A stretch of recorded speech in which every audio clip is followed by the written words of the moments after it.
Hello, everybody. My name is Paul Beckwith, and today I want to talk about a new United Nations report that has just come out called Global Water Bankruptcy, Living Beyond Our Hydrological Means in the Post-Crisis Era. So it's by a subgroup of the United Nations called United Nations University, the Institute for Water, Environment, and Health, and there's a lot of Canadian collaboration. The actual institute is based near Toronto, I believe. So it doesn't hold back on the language that it uses. Instead of calling what we're seeing a global water crisis or a global water concern, or they're not holding back on the language. They call it global water bankruptcy. Of course, bankruptcy is basically run out, and you have to then reconfigure things, restructure things, try to have some sort of recovery, but you don't go back to where you were before. So this is the whole idea of using, of upping the game on the language that they use to describe this particular emergency. So I like the name they've chosen, Global Water Bankruptcy. So this is what I'm going to talk about, this report that has just come out. CNN Climate published this just yesterday or a couple days ago. This article: the world has entered a new era of water bankruptcy with irreversible consequences. So they show, the water table is declining, as water is taken out of the ground. There's many parts of those areas where that's occurring where sinkholes develop. The ground basically just collapses after years of drought and overuse of groundwater. So the report is hard-hitting. It talks about irreversible consequences as we negotiate this era of global water bankruptcy. So they give some examples of regions around the world that are afflicted by severe water problems. I've talked about some of these already in previous videos. Kabul may be on course to be the first modern city to run out of water. Mexico City's sinking at a rate of about 20 inches a year because there's a huge aquifer beneath the city that's being overpumped. Of course, in the U.S. Southwest, states are in a continual battle over how to share the shrinking water of the drought-stricken Colorado River. And of course, the Hoover Dam area, we see record low levels of water there. So it's, they say that terms like water crisis or water stressed fail to capture the magnitude of the problem. So they've come up with this global water bankruptcy situation. If you keep calling a situation a crisis, you're implying that it's temporary, it's a shock, we can mitigate it. But what they're saying is we've reached a bankruptcy type situation. It's still vital to try to fix it and mitigate it, but you're in a new reality. You have new conditions that are more restrictive than before. You can't go back to the old state. That's the whole point of this. So nature provides income in the form of rain and snow. The world is spending more than it receives. We're extracting water from rivers, lakes, wetlands, underground aquifers at a much faster rate than it's being replenished. So it puts us into debt.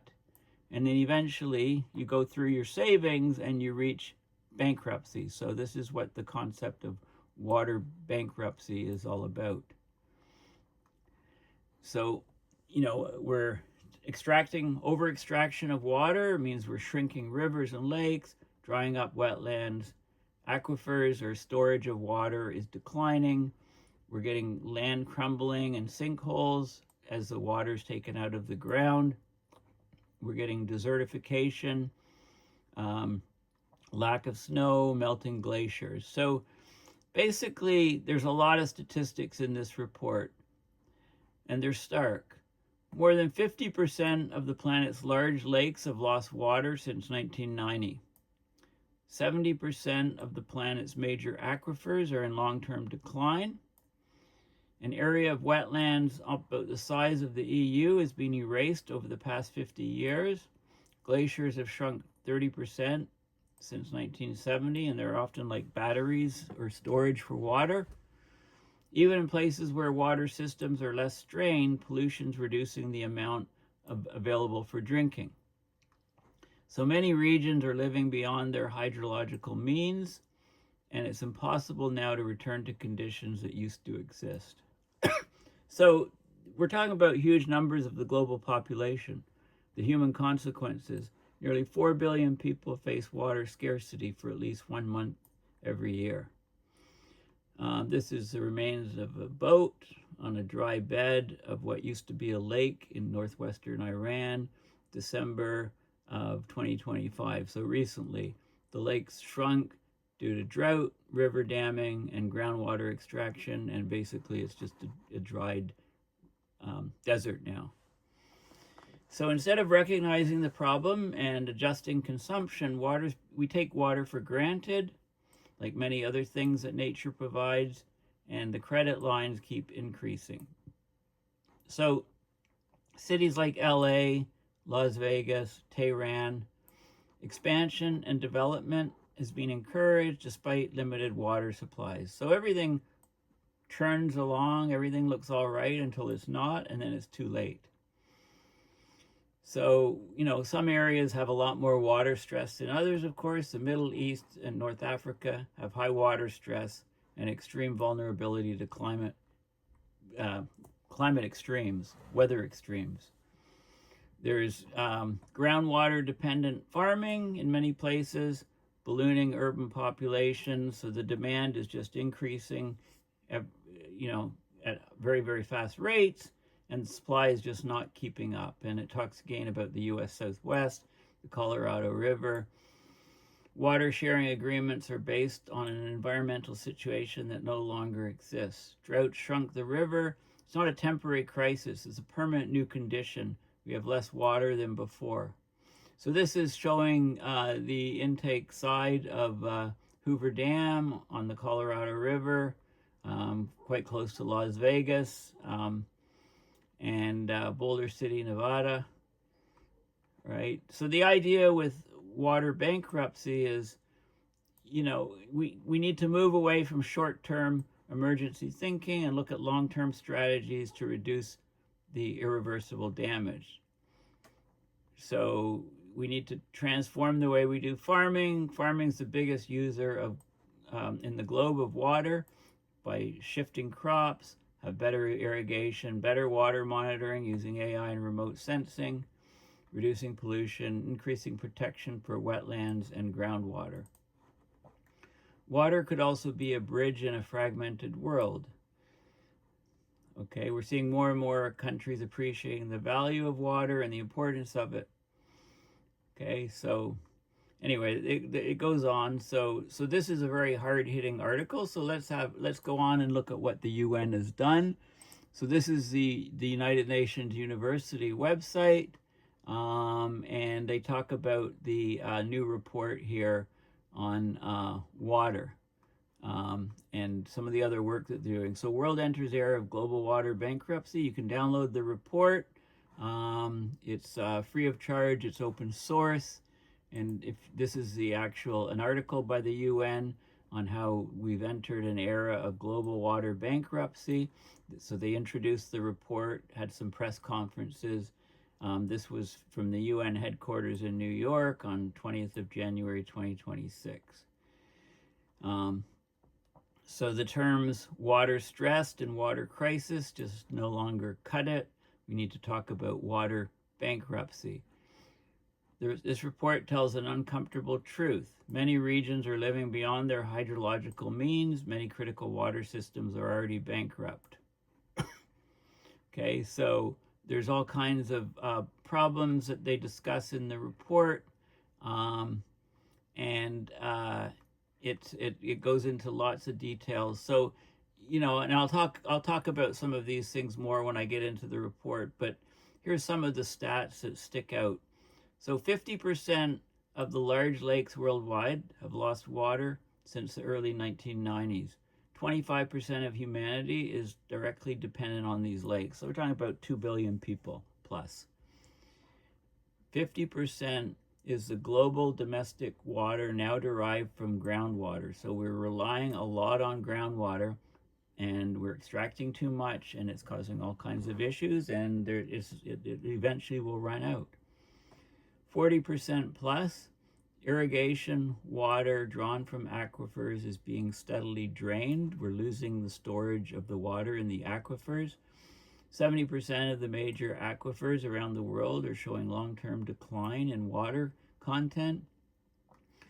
We lost 410 million hectares of natural wetlands, almost equal in size to the entire EU in the past 5 decades. We've lost 30% of the global glacier mass loss. Entire low and mid-latitude mountain ranges are expected to lose functional glaciers altogether within decades. So this is a high altitude storage of water, which is very important during summers when it melts and feeds rivers, which people rely on for their water. Dozens of major rivers around the world now fail to reach the sea for certain parts of the year. They dry up.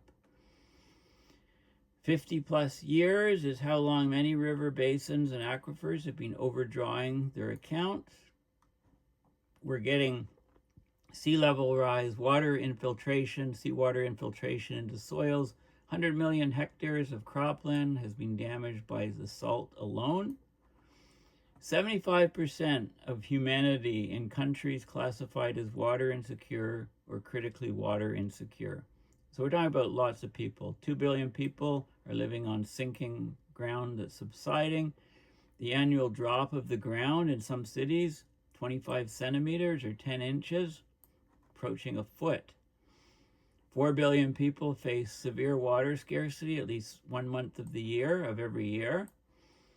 170 million hectares irrigated cropland under high or very high water stress, equivalent to the areas of France, Spain, Germany, and Italy combined. The equivalent of US $5.1 trillion is the annual value of lost wetland ecosystem services. 3 billion people are living in areas where total water storage is declining or unstable. 50% plus of global food is produced in these same stressed regions. 1.8 billion people have been living under drought conditions in 2022-2023. The current annual global cost of drought, US $307 billion. 2.2 billion people lack safely managed drinking water. 3.5 billion people lack safely managed sanitation. Millions of farmers are trying to grow more food from shrinking, polluted, or disappearing water sources. Without water transitions towards water-smart agriculture, water bankruptcy will spread rapidly, and then we'll get into food bankruptcy. So these things are getting worse. As with global climate change or pandemics, a declaration of global water bankruptcy does not imply uniform impact everywhere. But enough systems across regions and income levels have become insolvent and crossed irreversible thresholds to constitute a planetary scale condition. Okay, so and these consequences go from, they spread.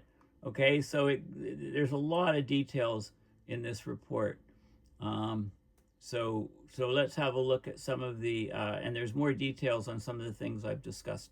But I'm going to go right to the report now.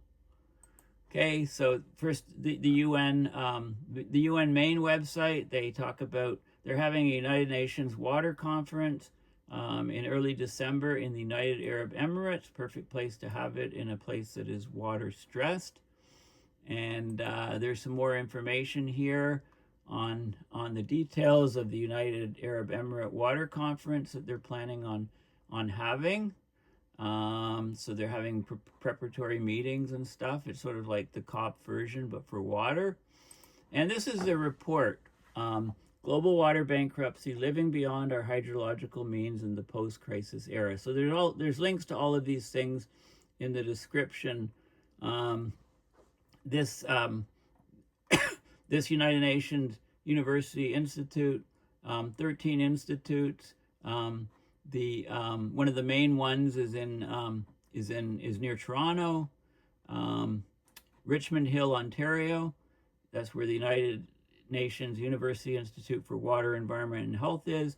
So there's a huge Canadian content in this report.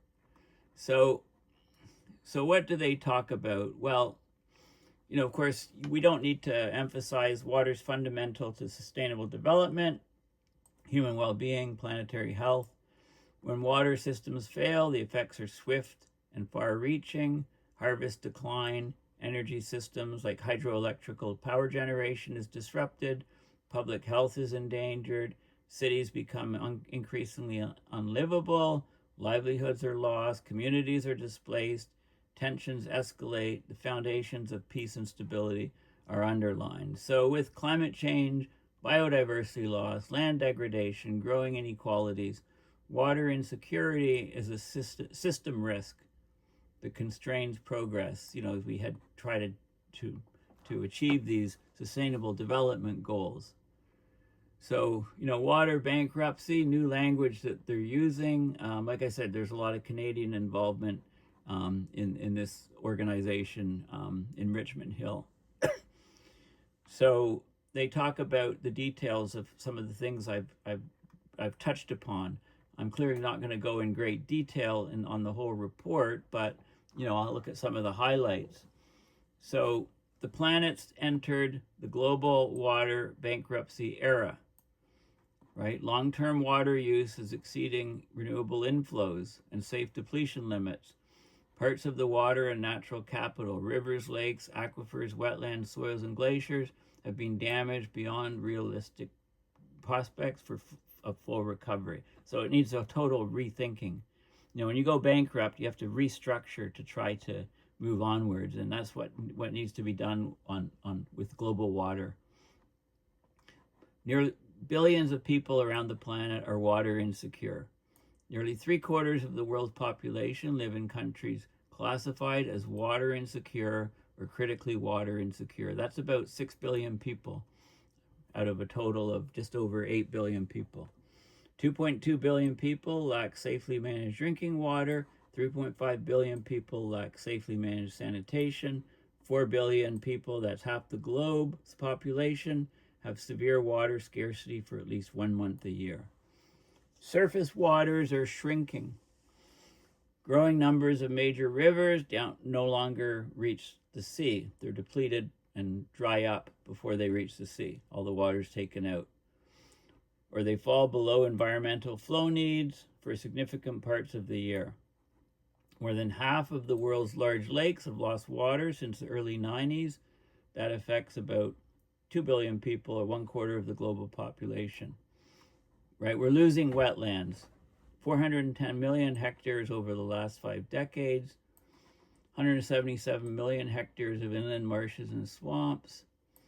And the ecosystem services for these wetlands has been valued at over US 5.1 trillion, which is equivalent to the combined annual GDP of about 135 of the world's poorest countries.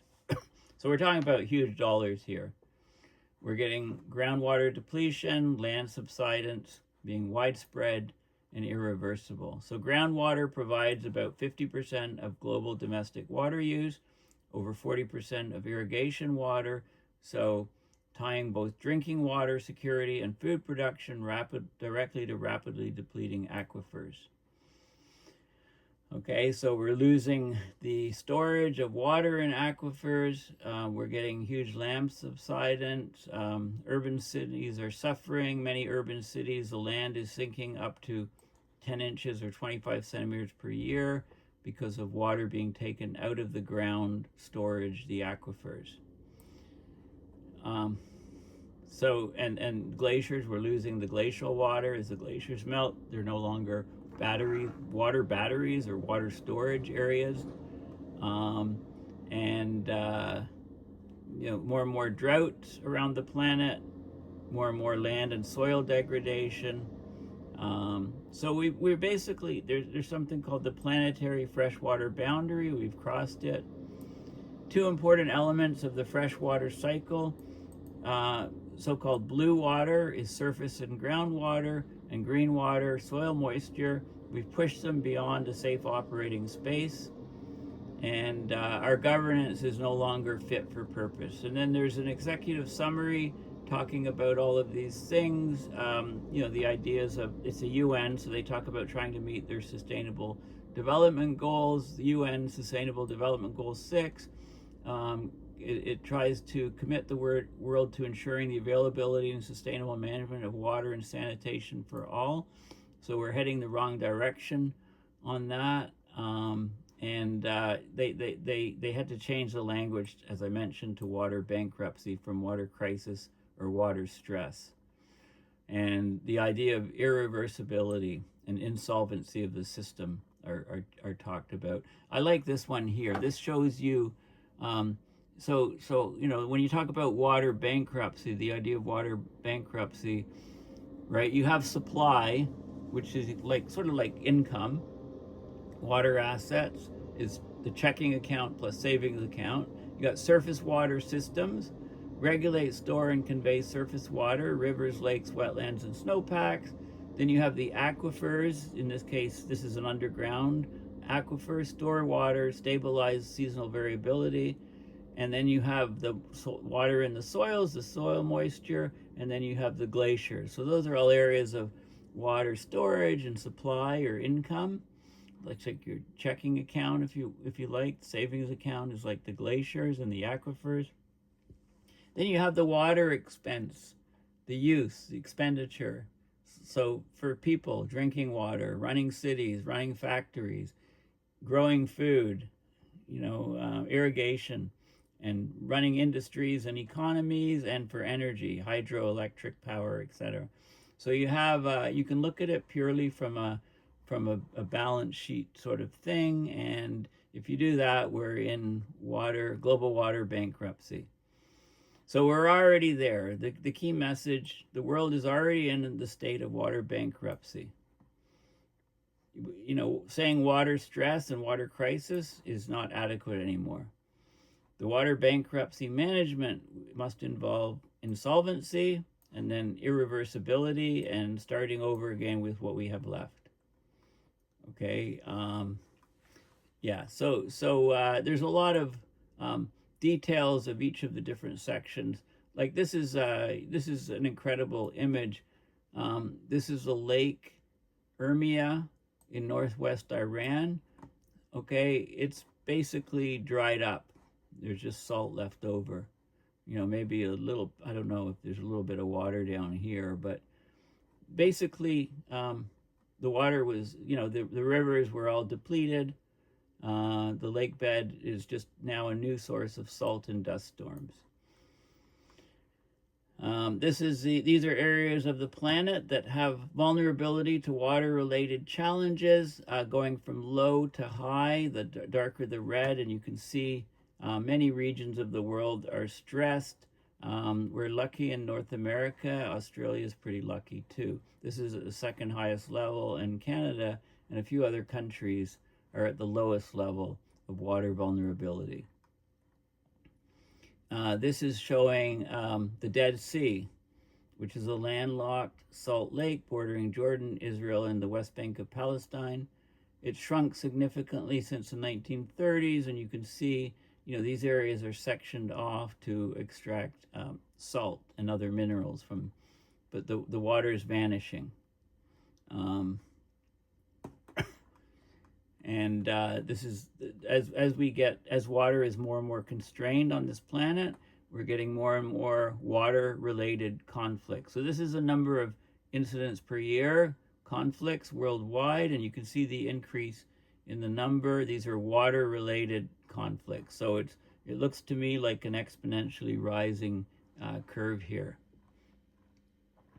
And so the system is basically stressed and no longer resilient, and parts of it are failing. Of course, there's stuff about global warming over time, shrinking lakes, degrading wetlands, sinkholes occurring. This is here's a couple more images. So we've got at the top is the world's third largest lake, the Aral Sea, in 1989 versus 2025.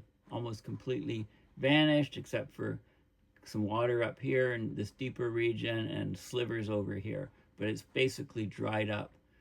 And over here is the Great Salt Lake in the USA, 1986 here versus 2022 here. You can see, only the deepest parts of the lake are left. The rest are all water free now. With less and less water, there's more and more drying out.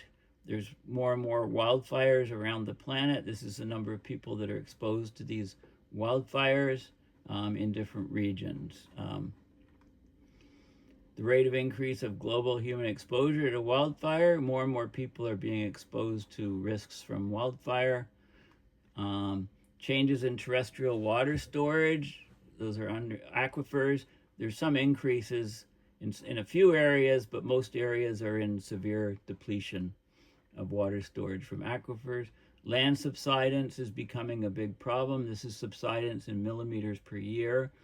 So this is 500 millimeters, or this is half a meter a year. This is 1.5 feet. This is the mean and the maximum subsidence. So the bigger the symbol, the more the subsidence is occurring. So you can see which areas have the biggest problem for subsidence, and then the mean rate, millimeters per year. This is basically a foot going down, and you can see the different regions where the subsidence is the greatest, so where the groundwater is being depleted the fastest. This is one of the glaciers. This is in China, Western Tibetan Plateau. You can see the disappearance of glaciers between the top is 2017 and the bottom is 8 years later in 2025. So you can see all these glaciers here and the depletion of the glaciers in this high altitude region. Expected changes in drought occurrence, increased, the darker the color, the greater the likelihood, with a 350% increase in drought occurring in those areas. And then this is in flood occurrence likelihood. You can see increases. So it's not just drought, it's drought and extreme rain leading to flooding. So it's, this is 1,300% increase. So extreme weather events are taking off around the planet, and I've explained how that's closely related to the behavior of the jet streams and the uneven distribution of heating on the planet, poles warming much faster than lower latitudes. And then, of course, water, the biggest part of agriculture, accounts for over 70% of global freshwater withdrawals. Over 3 billion people, half the world's food production, are in regions that are already experiencing or are projected to face declining trends in water storage. Okay, so the lack of water is leading to a lack of food. So this report is all about water bankruptcy, global water bankruptcy, but it could very well also be about global food bankruptcy, but there's a bit of a lag between those two things. This is a share of agriculture from total water withdrawals, and you can see, in large areas of the world, 100% of the withdrawals are used for agriculture, almost 100%, within rounding errors. Overall water risk across the globe, you can see which areas are worse off. Here we are in Canada, we're sitting pretty, but a lot of people are going to want to come here, as their own areas experience water scarcity. And the term day zero, I've mentioned that, described moments when municipal systems basically run out of water, that can't pipe water to residents. So we're talking about Cape Town, Chennai, Sao Paulo, Tehran. More and more places are reaching close to day zero or ground zero for water. This is again Lake Mead near Las Vegas. Looks like the ring around the bathtub. All the water is being drained out. When it gets below the intake pipes of the hydro station, and the power, you can't generate electricity from there. Lack of access to safe drinking water supplies. Large parts of Africa and South America are like that. Lack of access to improved sanitation services. Many parts of the world with lots of people don't have that. Organic pollution, salt pollution, pathogens, fecal coliform, right? So they go into all of these things. This is the UN headquarters in New York, where they look at sustainable development, and they talk about, they generate these reports. So we're definitely, reaching this water bankruptcy idea. And, there's that image again showing the water bankruptcy, global freshwater withdrawals over time, and so on. So the report is very detailed, and, it talks about all the risks and stuff. But, if people don't read it and if people don't act on it, then, nothing gets done, and the situation just gets worse and worse. Okay, and then they talk a bit about the upcoming UN water conferences towards the end of this year, and then the next one will be in 2028, and there's a lot of recommendations and so on. But anyway, I want to really sort of bring your attention to all of these issues, and this is becoming a bigger and bigger issue around the world, the idea of global water bankruptcy. So thank you for listening. Please go to my website, paulbeckwith.net, and donate to PayPal to support my research and videos. Or you can go to GoFundMe and support me that way. I also have a Patreon. But more than anything, please share my videos. Help me get more and more viewers, so I get more and more impact on educating people about the stresses from, in this case, global water scarcity, global water bankruptcy. Thanks for listening, and bye for now.